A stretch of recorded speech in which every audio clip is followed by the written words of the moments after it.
Hey everyone, I'm Trevor and you're watching SoCal Disney Dead, and today we are at Disneyland, California on Halloween Day. I'm so excited, so let's get going.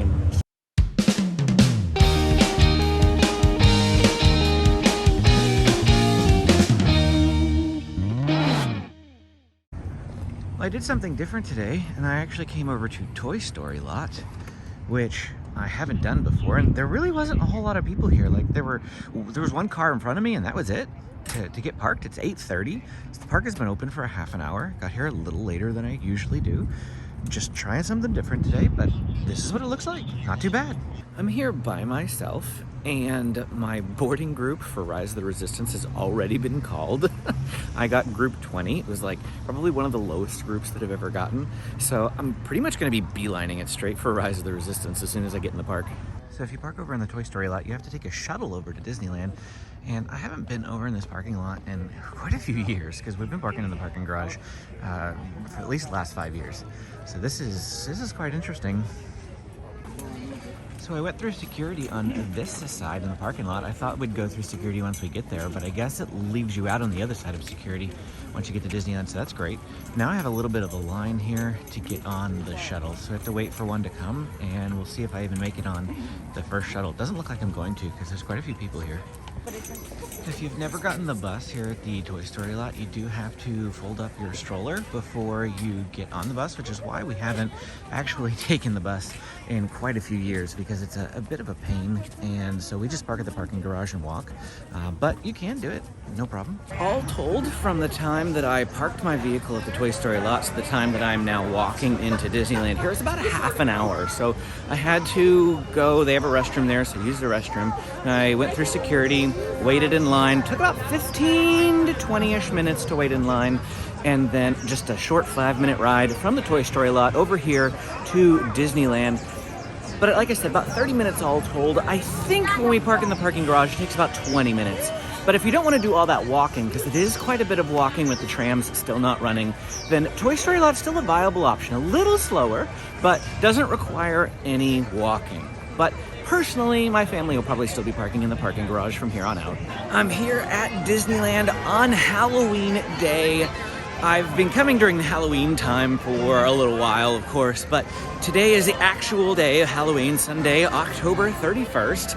And I just came up because reservations were available. Hadn't been to Disneyland in a while, haven't had any Disneyland videos on the channel, and wanted to see if Disneyland was any different on actual Halloween. I have noticed that a lot more people are dressed up. When I was waiting in line, there were lots and lots of people dressed up, adults and kids alike.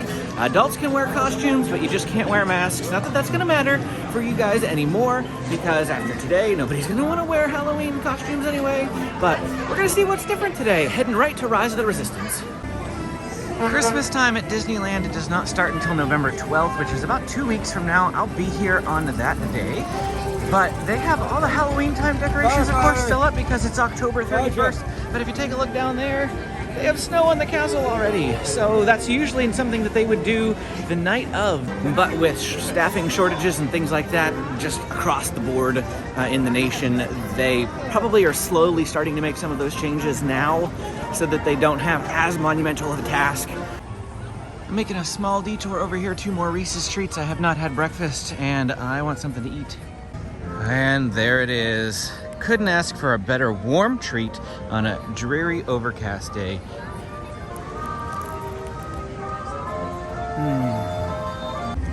The park has been open for an hour already, and this is just what it looks like.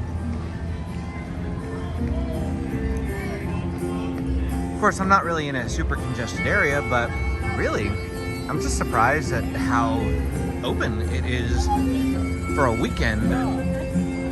An hour after park opening. Now we're gonna head over this way, see how busy Haunted Mansion is. Pirates of the Caribbean is a 15-minute wait. 15-minute wait for Pirates of the Caribbean. Approximately 9:15 on a Sunday. Last time I was here, they had a big construction wall up over here, and it's nice to see that Royal Street Veranda is open area again. There's tables back. Looks like we've got some Mardi Gras stuff up there too. Haunted Mansion is busy, but honestly, I expected it to be a lot busier. 45 minutes here, an hour after opening. Would have expected at least 60 by now. We won't be riding that today though, unfortunately, because of the long wait. Unsurprisingly, Splash Mountain is a 5-minute wait. 5-minute wait for Splash Mountain. It's pretty chilly here this morning. Gray and overcast. Not really the type of day that you want to ride Splash Mountain in the morning. Yes, we're coming up on it again. If you guys ever get tired of hearing me do this, please let me know, because I just have so much fun doing it. I can't help myself. You know how much I love waterfalls. Behold the eighth wonder of the world, the backside of water. Woo!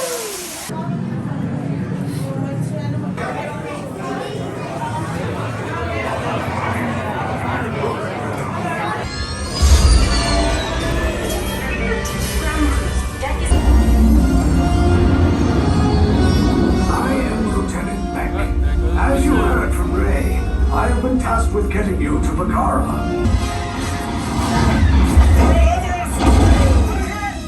Take this corridor to the turbo lift, then head down to the escape pod base. Those droids are programmed to return you to Batuu. Hurry and don't get caught.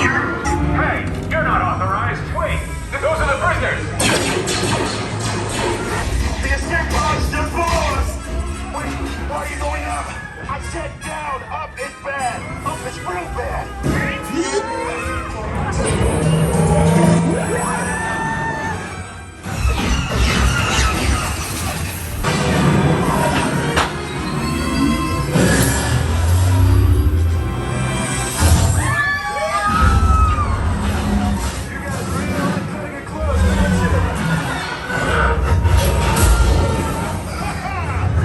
Lieutenant back here. Back?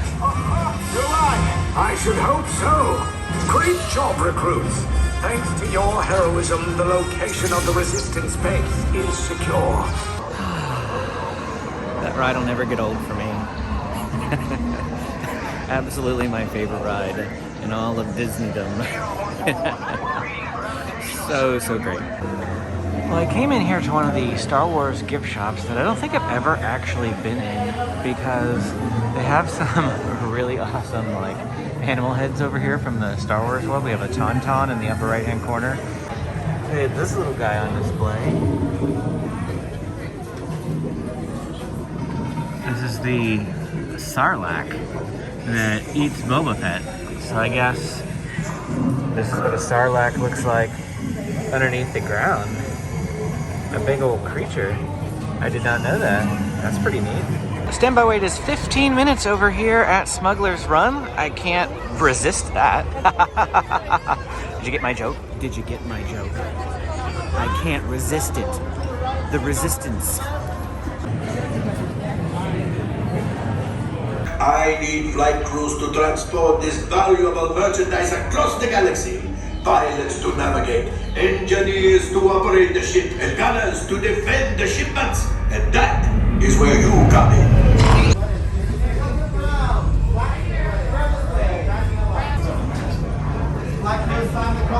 I got the most for it. Flight engineers. Pilot on the left. Move your stick to fly right and left. I was just about to say, maybe a little something for hot dogs. Pilots, line up behind the train so we can harpoon that last car. Yes, Chewie will pilot us in remotely. You retrieve 2 containers of coaxium. Now, after my modest profit, your cut minus what you owe me for damaging the Falcon is, hey, not bad. That might quite possibly be the best score that I've ever gotten on Smuggler's Run, because it was the first time I've ever ridden that ride without my family. As much as I love them, little James and Benjamin just do not quite have the wherewithal to do all the buttons as they need to be done. So we actually, with 5 adults, got more than I've ever done before. So that was actually pretty fun. Some first timers on the ride, I could tell, but that was okay. We still had a great time. You say, Trevor, why did you not take the single rider line? Because that was a ride with single rider. Well, I watch YouTube videos oftentimes when I'm going to theme parks so that I can see what things are like. And I really appreciate it when people tell me about wait times, they verify whether wait times are accurate or not. And so I just wanted to let you guys know that it said 15 minutes. It was 10 minutes to the first pre-show, 15 minutes to ride time, so it was accurate. And I hope that is helpful to you if you are planning on coming to Disneyland anytime in the near future. Everything is running pretty well smoothly here. The wait times are accurate, the crowds are lower than I've seen them in a while, and I'm having a great time. As is fairly typical for Disneyland, it seems I've found the crowds. Everybody is in Fantasyland. This seems to be always one of the most crowded places because it's for the children, and lots of people with children come here, like myself. But I'm kidless today, so I'm kind of an anomaly at the moment. So something you maybe didn't know, maybe you do, maybe you don't, about how they decorate everything for Christmas here. If you actually take a look right here at this spire, you'll notice that the snow is not perfectly on top of the other spire, and so what they do is they have this cap that they just lower down on top. And you can see the other one underneath it right there because, like I said, it's not a perfect fit over here. But if we come over to this one, it's a little bit better of a fit and you might not be able to otherwise tell. So yeah, all of these things are just slipped down over top. They don't really actually have to add anything to this spire itself. It's a completely different spire that they've added there.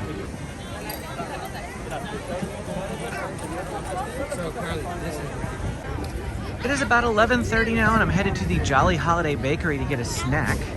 I am meeting some friends for lunch at Riverbell Terrace at 1:20, so I need something to hold me over until then. I have been filming another video right now, basically showing you things, guys, in Disneyland that you can do that isn't rides. So there's going to be a little bit of a time jump here in the actual vlog video, then I'll be going to lunch, so I might not check back up with you until after then. We're going to go here into Jolly Holiday at this time, and I'm going to get a snack and show you what I got. So I got the Matterhorn Macaroon, which of course I'm going to hold up right next to the Matterhorn here. One of the cheapest snacks that you can get in Disneyland. This costs $2.99. $2.99 for this macaroon, and I can't wait to eat it. The macaroon is, got a coconut flavoring to it, and so if you don't like coconut, you may not enjoy the Matterhorn Macaroon, but I certainly do. I've had this before, and it's a great little snack. This macaroon may not look like much, but it's very dense and very, very thick, and it's pretty filling for one person, so definitely a good snack to get. All right, well, we're gonna head over to the monorail because the monorail is open now. The last time we were here, it was closed, so I'm so excited to get back on the monorail. I'm gonna do a full loop if I can, go all the way back into Disneyland here. Of course, the sun has come out here today, and it is a beautiful day now, quite warm. We're reaching the time of year where you almost need shorts in the hot part of the day, pants in the morning and in the evening. I just dealt with being a little bit cold this morning. I brought a jacket in to help me out, and I'll probably put the jacket on before I leave a little bit later on today because the temperature will drop.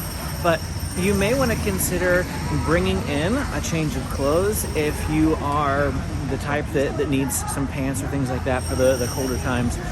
And then you'll eventually just have to deal with being in pants. Even if for an hour it gets a little too unbearable if you don't want to do the clothes changing, getting a locker, or those sorts of things. But when my family's here with me, we always have a stroller. So it's always handy to put jeans and things underneath the stroller, and that always works out for us. Plot twist. It happens almost every day, at least once. We have something that doesn't go according to plan. We get up there, we're standing there, and suddenly the line keeps moving, which is great, right? We're gonna get on the monorail, and then some kid looks at us and says, it'll be broken for an hour, and we thought he was joking. We're like, but, and then we get up there and literally, it was broken. They said it's not gonna work for an hour, so no monorail for us. It says that Autopia is a 15-minute wait. 15-minute wait for Autopia, so let's go do it.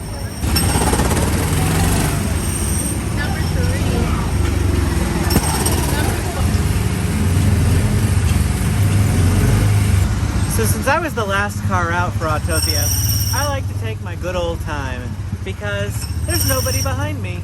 The next person has to disembark, the next person has to get in. You know, since I'm last, I don't have anybody behind me wondering why I'm driving so slow, so it takes a little bit longer. I just putsy along and enjoy myself.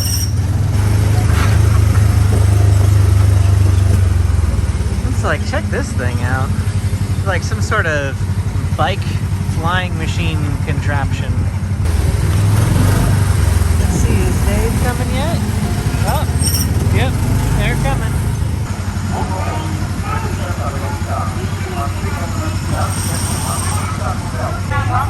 Oh, this is a bit unusual.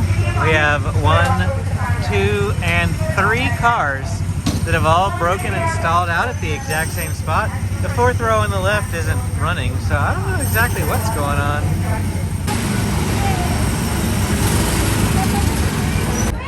We have some meet and greets going on up here. Minnie, Tigger, Pooh, and Pinocchio. It's kind of a random hodgepodge of characters. I mean, at least Pooh and Tigger are from the same franchise. Okay, they haven't had this ride in Disneyland in ages. So I don't know why we have a People Mover hat in Disneyland, but I love the People Mover. Ah, this is such a great hat. Such a great hat. Space Mountain had a 45-minute wait, so passed on that for right now, but looks like Star Tours is just a 15-minute wait. So I might come on over here and check out Star Tours, complete my round of Star Wars rides for the day.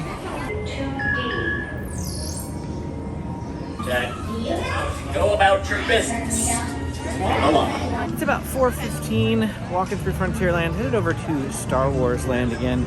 Now we're going to try to get into Oga's Cantina and doing a walk-up. Now you have to actually be physically in the land in order to check the walk-up list.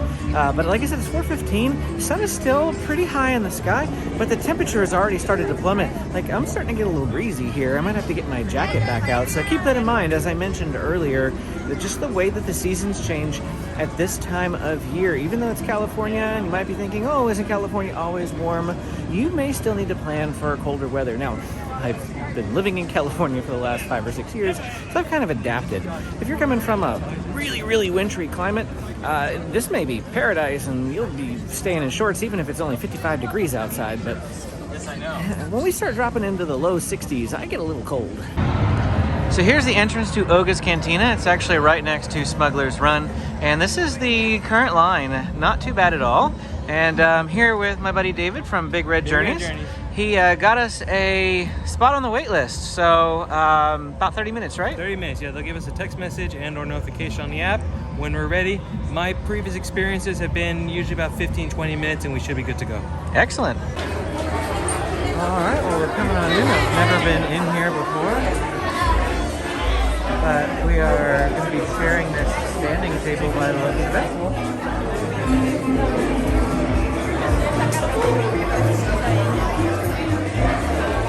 There we have DJ Rex up there. DJ Rex is a droid that was moved over from Star Tours. So now he's over here in Oga's Cantina. So it looks like they have 3 types of seating in here. They've got the right up at the bar, which is still all standing. Then they have these middle bars that we have here that are also standing. And then a couple of booths they've got. And it looks like they've still got plexiglass dividers up on the booths, so they're using 2 sides for 2 different parties by the looks of it. And then there's a lower bar here, it looks like for handicaps as well, so you can bring your wheelchair straight up to the lower bar. There's a lot more seating over that way too, and so they can fit a lot of people in here. So David was just telling me about these coasters. You want to go through it all again? Yeah, real quick. So the coasters, they're all about a drink, either alcohol or non-alcoholic here in Star Wars with Oga's Cantina. So for example, this one is the Gamorrean Ale, because obviously the Gamorrean guard for Jabba the Hutt's palace.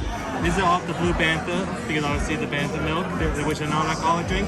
And this is the Rancor, actually specifically about the Rancor Flight, because that's actually a souvenir drink you can get. That's pretty cool. They give you little samples of beer in little cups in the shape of Rancor teeth. Absolutely.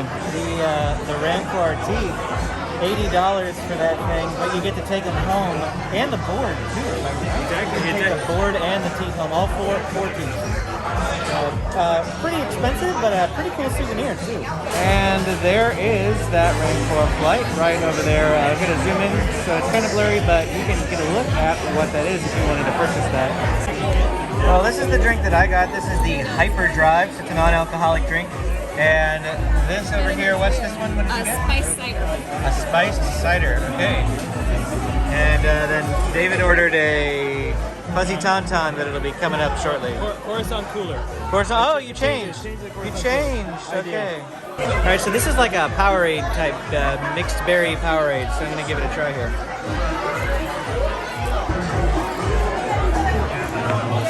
Well, it's definitely a mixed berry Powerade flavor. I don't know what else to call it other than that. I don't really do a whole lot of specialty drinks and that sort of thing, but definitely wanted to come and check out Oga's Cantina. I really like this drink. It's a pretty great one. And if you don't do alcoholic drinks, but you want to get something, this was recommended by the cast member here. He recommended the Hyperdrive, so that's what I got. So what was this called? So this is the Coruscant Cooler. Like obviously the planet Coruscant.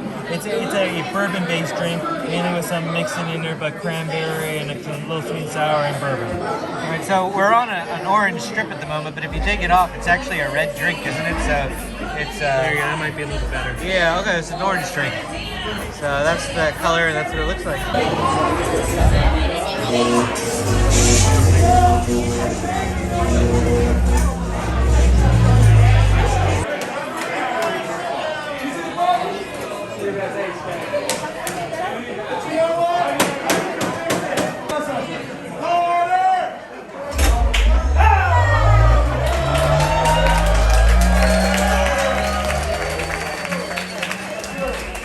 Hello, folks. I'm DJ Rex.